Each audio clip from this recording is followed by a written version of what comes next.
Iblis. Esse personagem é um anjo caído do Islã, também conhecido como o Espírito da Dúvida. Ele é desobediente, poderoso e chefe de uma legião de gênios, com um exército de Maridi, uma classe poderosa e viciosa de gênios. Segundo a cultura popular, Iblis era um anjo poderoso que não se reverenciou diante de Adão, ao comando da divindade Alá. Quando perguntado sobre o motivo dele ter se recusado a reverenciar Adão, ele respondeu que era muito melhor que Adão, por isso se recusou. Iblis era muito orgulhoso e acreditava que era melhor do que os humanos. Por causa dessa desobediência, Iblis foi expulso do céu por Alá. Iblis implorou por misericórdia e pediu para que não fosse jogado no buraco escuro, mas que lhe fosse dada uma trégua até o dia do seu julgamento. Dessa forma, foi dada uma trégua para Iblis. Então ele disse que ficaria escondido observando a humanidade e para tentar seu usurpador Adão e todos os seus filhos para verificar se eles permaneciam leais e bons de verdade. É dito que Iblis iria para o inferno com todos os seus seguidores, condenado a assombrar as ruínas e se alimentar das comidas não abençoadas até o dia do seu julgamento. Os gênios. Eles são uma espécie islâmica antiga que são invisíveis e que lançam encantos. Eles vivem por séculos e podem se transformar em várias formas. Da mesma forma que o daimon grego, eles são criaturas de uma natureza intermediária entre humanos e anjos.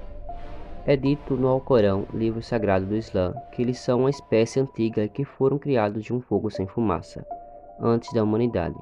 É dito que eles são mestres dos disfarces, porém, como eles são criados do fogo, quando eles assumem a forma humana, têm seus olhos flamejantes posicionados verticalmente na cabeça, ou seja, não é horizontalmente como são os olhos humanos.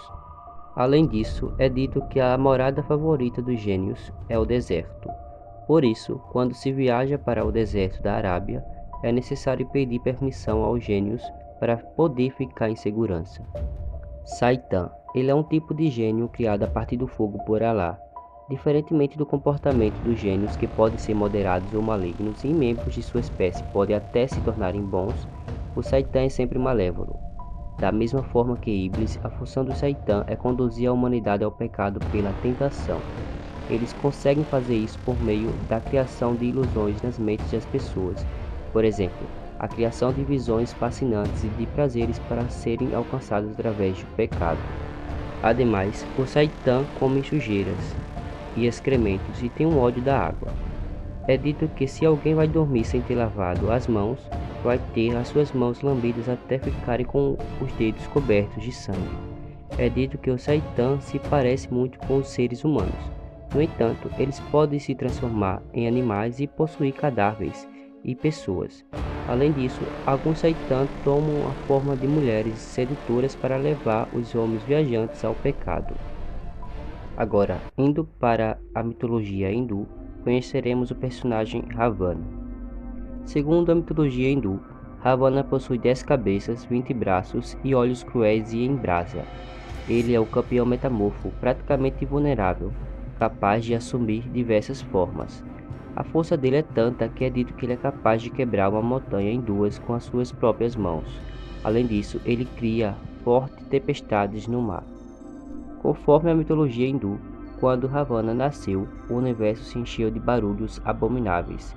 O pai de sua mãe era um chefe demônio, e o seu pai era um santo que foi levado ao pecado pela sua mãe no momento das orações.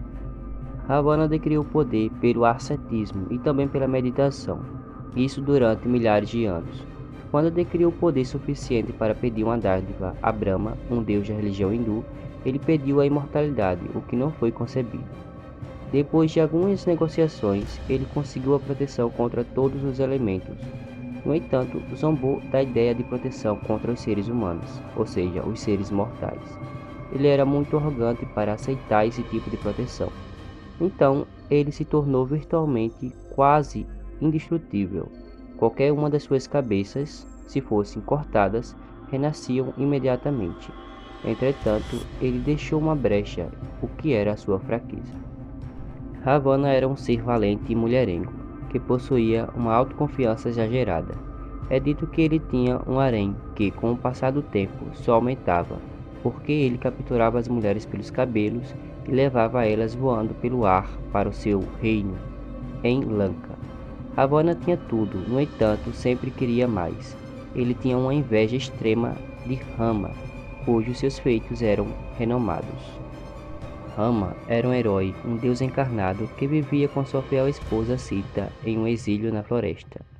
Em um dia, Rama encontrou e insultou a irmã grotesca de Ravana. Isso foi a última gota d'água para Ravana, o qual armou uma cilada para encontrar a esposa de Rama e ficar a sós com ela. Ele esperou que Rama saísse de sua cabana e, disfarçado como um mendigo, aproximou-se da cabana em que Sita estava. Sita, ao ver o mendigo, foi bem caridosa com ele, e então ele se revelou como um demônio de 10 cabeças. Ravana a convidou para ir com ele para o seu reino, pois ele daria tudo o que ela desejasse ter. No entanto, Sita recusou. Ravana ficou insatisfeito, pegou Sita pelos cabelos e a levou à força para o seu reino. Sita resistiu ao demônio, o qual tentava a seduzir de todas as maneiras. Entretanto, ela o ignorava sempre. Isso foi deixando Ravana com muita raiva. Diante disso, Ravana ameaçou devorar Sita, caso ela não sucumbisse, e a deixou pensar sobre isso. Enquanto isso, Rama procurava a sua esposa em todos os lugares possíveis, mas sem sucesso, até que seu devoto, Hanuman, filho do deus Vento, descobriu o lugar onde Sita estava. Então, assumindo a forma de um macaco cósmico, cruzou o mar até chegar ao reino de Ravana. Dessa forma, diminuindo seu tamanho, Hanuman conseguiu entrar dentro do jardim para avisar Sita que a ajuda estava chegando. Hanuman reuniu as suas várias tropas de macacos voadores para construir uma ponte de pedras até a ilha. Rama atravessou a ponte e, dentro do território inimigo, travou a batalha contra as forças de Ravana. Hanuman e suas tropas destruíram os jardins reais, jogando pedras e colocaram fogo no reino. Depois de enfrentar o exército de Ravana, Rama ficou frente a frente com Ravana. É dito que quando as flechas de Rama atingiram as 10 cabeças de Ravana, elas nasceram novamente. No entanto, Rama, usando uma flecha sobrenatural de um deus, conseguiu atingir o coração de Ravana, o qual não era indestrutível. Desse modo, foi assim que Ravana encontrou seu fim já profetizado, ser morto por um mortal. Esse não foi o fim definitivo de Ravana.